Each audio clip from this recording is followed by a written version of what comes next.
everyone, let's quickly revise the glycolysis cycle in just 1 minute. सो ये जो glycolysis cycle है ये स्टार्ट होती है ग्लूकोज से, और ये ग्लूकोज जब ये हेक्सोकाइनेज के प्रेजेंस में आता है तब ये ग्लूकोज 6 फॉस्फेट में कन्वर्ट हो जाता है। एंड ग्लूकोज 6 फॉस्फेट में जब हम फोस्फोग्लूको आइसोमरेज डालते हैं ये फ्रुक्टोज 6 फॉस्फेट में कन्वर्ट हो जाता है।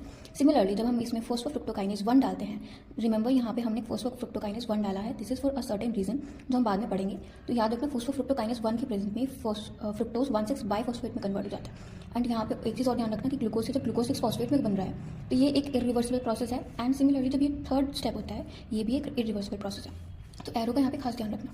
नेक्स्ट जब हम फ्रुक्टोज 1,6 बाइफॉस्फेट में एल्डोलिस एंजाइम डालते हैं तो ये 3 फॉस्फोग्लिसरॉल्डिहाइड एंड डाइहाइड्रोक्सी एसीटोन फॉस्फेट में कन्वर्ट हो जाता है। ओके, एंड जब यहाँ पे हम 3 फॉस्फोग्लिसरॉल्डिहाइड डिहाइड्रोजनेज डालते हैं तो 1,3 बाइफॉस्फोग्लिसरॉइड बन जाते हैं। यहाँ पे मैंने 3 PGL लिखा है क्योंकि हम 3 फॉस्फोग्लिसरॉल्डिहाइड को शॉर्ट में 3 PGL भी लिख सकते हैं। एंड डाइहाइड्रोक्सी एसीटोन फॉस्फेट को हम लोग DHAP भी लिख सकते हैं शॉर्ट फॉर्म में।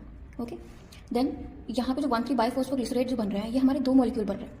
ठीक है, 2 मॉलिक्यूल बन गए। देन इसमें जो हमने फॉस्फोग्लिसरेट काइनेज डाला तो हमें क्या मिल गया 3 फॉस्फोग्लिसरेट। एंड 3 फॉस्फोग्लिसरेट में जब हमने फॉस्फोग्लिसरेट म्यूटेज डाला तो क्या मिला 2 फॉस्फोग्लिसरेट। एक चीज़ यहाँ पे ध्यान रखना, यहाँ पे है काइनेज और यहाँ पे म्यूटेज, इसको उल्टा मत कर देना अदरवाइज सारा रिएक्शन जो है गलत हो जाएगी।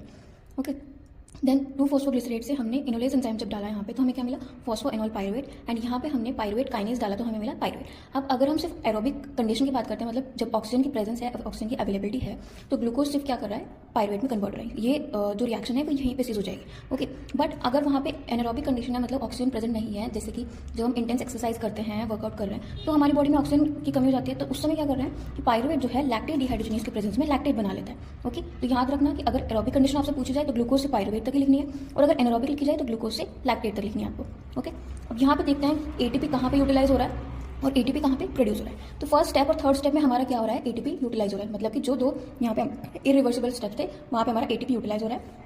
नेक्स्ट जब हम 3 फॉस्फोग्लिसरॉल्डिहाइड से 1,3 बाइफॉस्फोग्लिसरेट बना रहे हैं तो हमारा क्या हो रहा है 2 NAD प्लस से 2 NADH और H प्लस बन रहा है। तो हमें पता है कि 1 NADH कितना बनाता है, 1 NADH कितनी एटीपी बनाता है, ये हमारे 2.5 ATP बनाता है। And this is according to the new concept. अगर आप पुराने कंसेप्ट के अकॉर्डिंग देखोगे तो उसमें 1 NADH जो है 3 ATP बनाता है। ओके, देन जब 1,3 बाइफॉस्फोग्लिसरेट से 3 फॉस्फोग्लिसरेट बन रहा है तो यहाँ पे हमारे 2 ATP प्रोड्यूस हो रहे हैं। ओके, 2 ATP प्रोड्यूस हो रहा है। सिमिलरली जब 2 फॉस्फोएनोल पायरुवेट से हमारा पायरुवेट बन रहा है, मतलब जो फाइनल स्टेप होता है एरोबिक ग्लाइकोलिसिस का, यहाँ पे भी हमारा ATP प्रोड्यूस होता हुआ हमें दिखता है। ओके, एंड बात करते हैं जब हम एनारोबिक ग्लाइकोलिसिस की, तो इसमें क्या हो रहा है कि पायरुवेट से जब लैक्टेट बन रहा है तो इसमें हमारा 2 NADH यूज हो रहे हैं और वो 2 NAD प्लस बना रहे हैं, मतलब कि कह सकते हैं कि यहाँ पे एनर्जी जो है यूज हो रही है।